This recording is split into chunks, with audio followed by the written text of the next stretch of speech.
10:80:30. This is Sudama pastime going on, and we have come to the position where Krishna and Sudama have gone out into the forest to get firewood, and they were trapped all night. They were lost in darkness alone, and now they're just holding on to each other's hands, trying to somehow survive. And now it is that the next morning has occurred, and their Guru Sandipani Muni will come out to search for them. Etad viditva udite ravau Sandipanir Guru anveshamano na shishyan acharyo apashyadaturan. Etad viditva, knowing this, udite is the sunrise. The previously, in the previous two verses before, Suryas chastam gatastavad was there. So the Surya Asta had happened. So the whole night went away. Now Udite. Now we can imagine here the situation that if we had a child and the child is lost in some storm, in some forest, a child is lost for all night. Now he would be in unbearable anxiety. So the child would not only would be afraid for the safety of the child, but also for the because the child would be so anxious.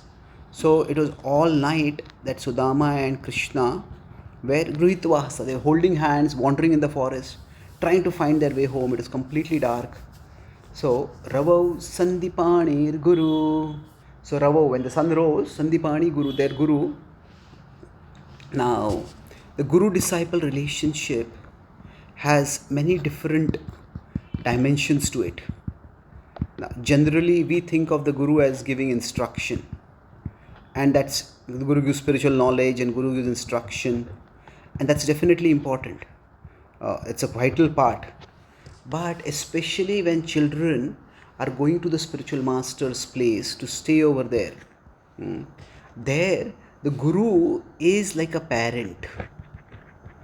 And that's why traditionally the Gurukuls, especially residential Gurukuls, would be also having the Guru Mata, the wife of the Guru. And basically they would be like another mother and father for the children. And that's why traditional Gurukuls would not have lots of students. It's not that hundreds and thousands of students would be there, especially for residential Gurukuls. Many times those Gurukuls would be something which is just near the village, outside the village. So where the children would stay, and the idea is that personal attention needs to be given.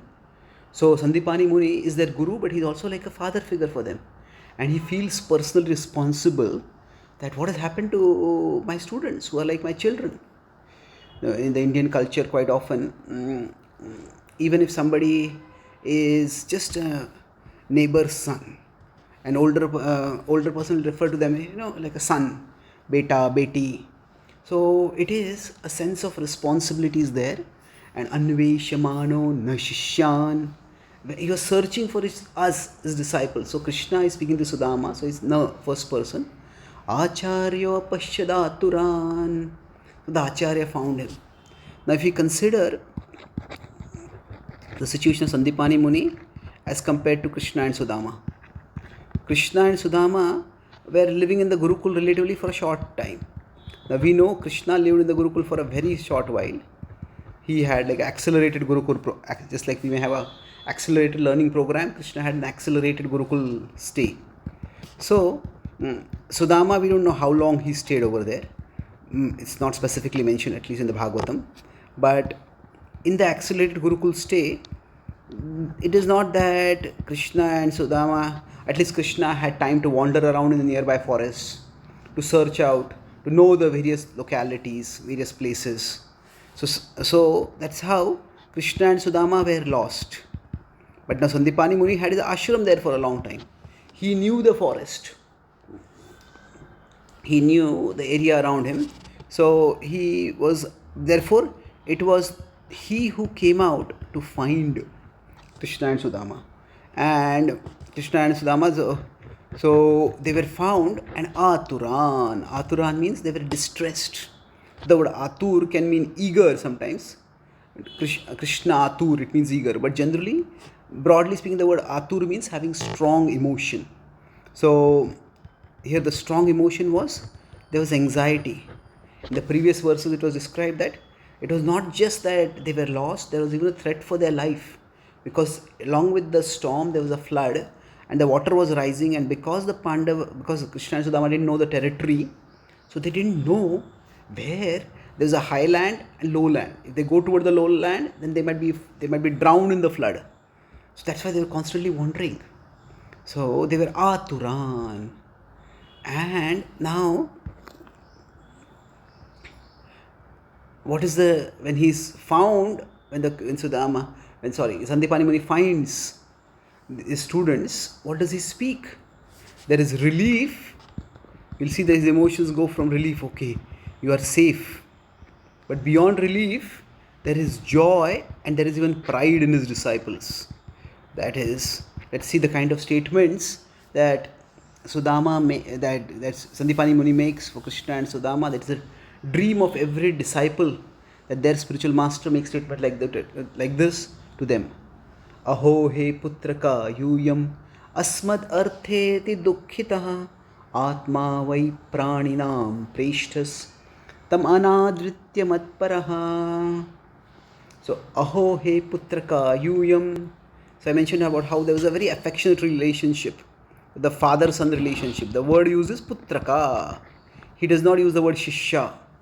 He uses the word putraka. So the relationship was not, it was certainly grave and formal, because the guru is a serious person. Guru has weight. But the gravity does not come at the cost of affection. In that relationship, there is gravity plus intimacy.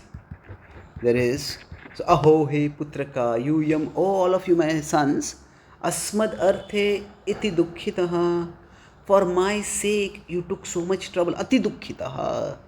He understood the danger that they had been in. He understood the trouble that they had gone through. So asmad arthe ati dukkhitaha, for my sake you took this trouble. Atma vai praninam preshthas. The word Atma in Sanskrit is multivalent. Multivalent means it has many meanings. So one of the meanings is the body. Atma basically means, it refers to whatever we consider to be ourself. So it is, Atma is not the soul, it is the self, and it is more not just the self but the self-conception, what we think of as ourself. So Atma can refer to Dehatma Buddhi, it can refer to the soul. If we identify too much with our mind, it can refer to the mind. And ultimately, actually, eternally, it is the soul. So here, the word Atma refers to the body. Atma vai praninam preshthas. So this body is praninam, for all living beings. Preshthas is dear.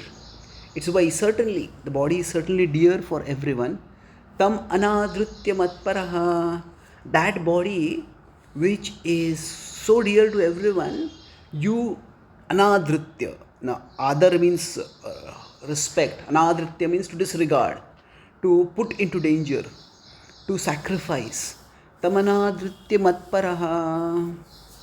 So nowadays the word love is often bandied around. I love you. It's become a very cheap word. But love, it is seen primarily through sacrifice. Many ways, but one of them is sacrifice. That when we love someone, we are ready to sacrifice that which is dear to us for that person. So here, that exactly is what the Shishyas here, Sudama and Krishna, have done. That your body you have endangered for my sake. So he is saying that Tamanadritya matparaha. Matparaha is for my sake.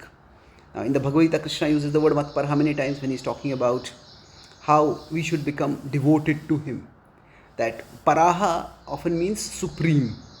That it can mean dedicated, but it can also mean supremely dedicated. So you have made me the supreme object of dedication. Tani sarvani sanyamya yukta sita matparaha vashehi yasyendriyani tasya pragya pratishtitaha. Tani sarvani sanyamya yukta sita matparaha. So there Matparaha means dedicated to Krishna. Here Matparaha refers to dedicated to Guru, dedicated to Sandipani Muni. But the point is that they have shown their love by the sacrifice, and that has deeply touched Sandipani Muni. And then he speaks. Let's look at the next verse. Etad eva hi satshishai kartavyam guru nishkritam yadvai vishuddha bhavena sarvarthatmarpanam gurau. Then he is saying that this is the characteristic of a true disciple. Etad eva hi, this indeed is certainly satshishai. So there are many shishyas, but such shishya is a true shishya, a dedicated shishya, an actual shishya. So Prabhupada would talk sometimes about the world of the cheaters and the cheated. The cheaters and the cheated means that sometimes the guru is a guru who simply wants prestige and power, and the disciple is one who simply wants somebody who will bless their sense gratificatory ways. So then the guru is asat and the shishya is asat, also asat. But here the shishya is dedicated to the this guru, and that's sashishya. Etadeva hi sashishya kartavyam guru nishkritam. So kartavyam, the duty towards the guru, one is able to do it very diligently. Nishkritam. So in the Vedic tradition, there is this always the concept of debt. Now in today's world, we mostly use the word debt in a financial context. That, oh, I had taken a loan from this person and I have to pay the loan back. But in the Vedic context, the debt was also in a relational context. That we, nowadays there is a lot of pride in the idea that I am a self-made man or I am a self-made woman. That I am a great person and nobody helped me, the world went against me and still I rose up. But that is a misconception. Yes, the world may have, there are some people in the world may have opposed us, but some people in the world gave us a rising hand, a hand to rise. Karna is often considered to be a self-made person, but Karna was not so much self-made as he was Duryodhana made. He became a great archer by his efforts, but he gained power and position by Duryodhana's arrangement. So there's nobody as a self-made person. So understanding that there are many others who have contributed to our growth, to where we are in life. Because of that, there is the sense of the debt is there, nishkrutam. So we have a debt to our ancestors, we have a debt to the devtas, we have a debt to the sages. So here he's talking about guru nishkritam, the kartavyam guru nishkritam, the duty that you perform because you know that you are indebted to your guru. Yadvai vishuddha bhavena. So the true disciple understands that I am indebted to my guru, and yadvai vishuddha bhavena, not using the guru as a means to get prestige in the God family. Oh, I am such a sincere, I am such a intimate senior disciple, and therefore just as you respect our guru, all of you should respect me. And in that way, the Guru Bhakti that one shows, that should not be to gain respect among the God family. That is the ulterior motive, that is Ashuddha Bhava, that is not a Vishuddha Bhava. The Guru Bhakti is simply out of gratitude. It is not to gain respect among God family, but it is Vishuddha Bhava. Like we say, Bhakti also should be to Vishuddha Bhavena, Kechit Kevalaya Bhaktya. So like that, here simply, my Guru has done so much for me, I am grateful to my Guru and therefore I will serve him. Sarvartha Atmarpanam Guru. So here is, so if that Bhakti is there, then what will we do? That Guru Bhakti is expressed through two things, Sarva Artha and Atma. So all our resources and our very self. So in this way, we have Sandipani Muni expressing his appreciation as well as giving instruction. He's doing both over here. That he's telling, you have done very well. I'm You've done very well, and indeed this is what a guru, a disciple should be doing. In this way, the Krishna and Sudama win the heart